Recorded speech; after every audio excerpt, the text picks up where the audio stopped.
Well, I guess you guys are all feeling exactly like me. I'm just deflated. I really am deflated. And the history books will say that Liverpool have won 2 domestic cups this year. And it's 2 games they never actually won, over 120 minutes on both games, but beat us by spot kicks.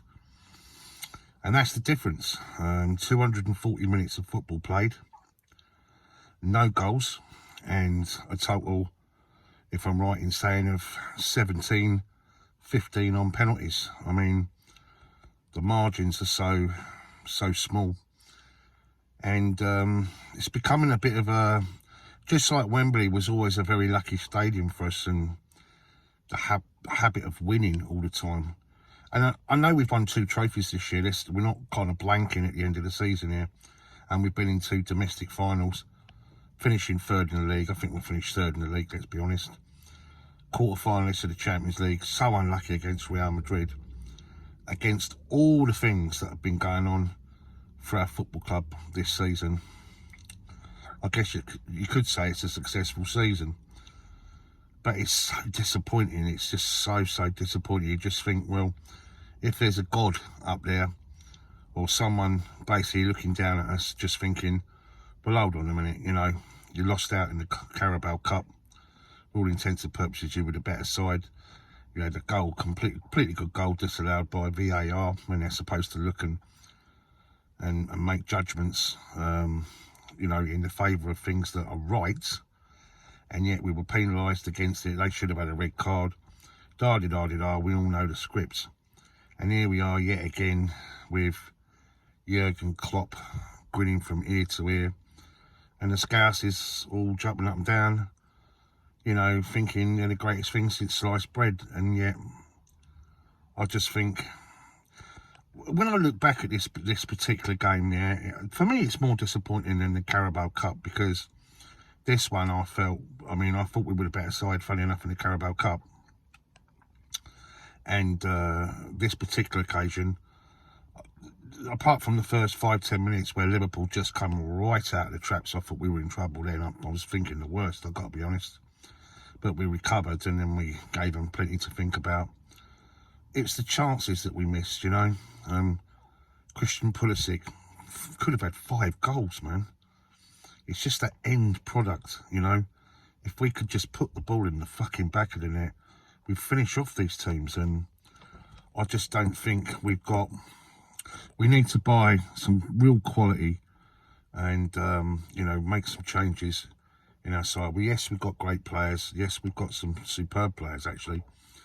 But we need to strengthen big and buy big, buy absolute quality street that don't let you down. When I look back at the sides that we used to have, we never used to miss because we had leaders and winners, you know.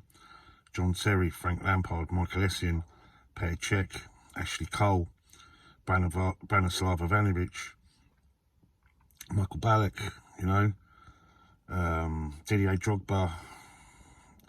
I could go on and on and on, you know. And these are players that never let us down, you know, on the big occasion. And it's just gutting, really gutting. I'm totally and utterly drained with it all. And I think what's worse, you know, with 2022, with the modern football supporter, the modern football fan, not just from the opposition that just got no class, it's just piss take after piss take. Just absolute idiots, football fans. The modern football fan, let's put it like that. The social media football fan that's now become the football fan. But it's also your own supporters. I mean, already I'm seeing ridiculous things like get rid of Tuchel, and, you know, just they can't handle the disappointment. You know, maybe it's because all their life they've had things handed on a plate to them, and they want to know what it was like back in the day, because I don't think they would have handled it. Well, they wouldn't be supporting Chelsea, let's have it right. You know, when things were bad, with their stuck by the club through thick and thin, knowing full well we had a rich, you know, sort of history, pedigree, and yet we were going through rough times because rough things had happened to us, you know, outside of sport, you know.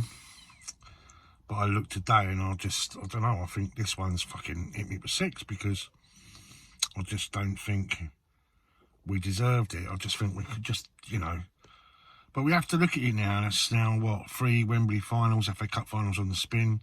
We seem to have run out of luck, twice against Arsenal, dubious decisions. That last-minute goal against Leicester, which we could have, all intents and purposes, took it into extra time, or whatever it was. Can't remember where it was going to penalties now. It feels that long ago. It's been that type of season. And Manchester City in the Carabao Cup, another 120 fucking minutes.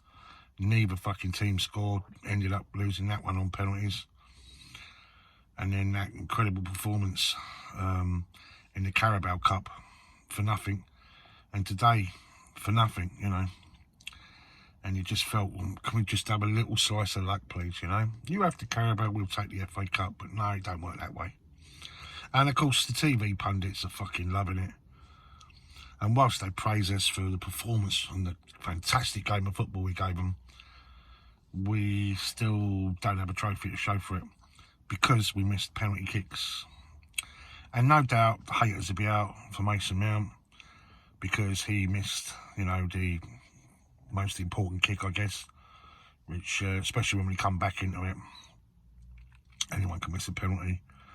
What really annoys me is the chances that we miss in those games. When you play high quality teams like Liverpool and Manchester City, when you get chances, you have to put the ball in the back of the net. And we had plenty of them today, plenty of them. And we just couldn't capitalise on it. Listen, it's another absolute quality game of football, just like the Carabao Cup. What's that, 4 times now we played each other? You can only be separated by penalty kicks. But bottom line is, no FA Cup win, no, Carabao Cup win for us, and we have to move on. Gutted. I wonder how many trophies we would have, because at one point I was, counting down, chasing Arsenal's haul. Only 3 behind them, actually, if we remove their community shields. And that's if you include all their shit that went on in the 1930s. 3 trophies, and you think of all the ones we've lost now, we should be well ahead of them, And, yeah, gutted, guys. I'm sure you are too. After that great performance against Leeds United.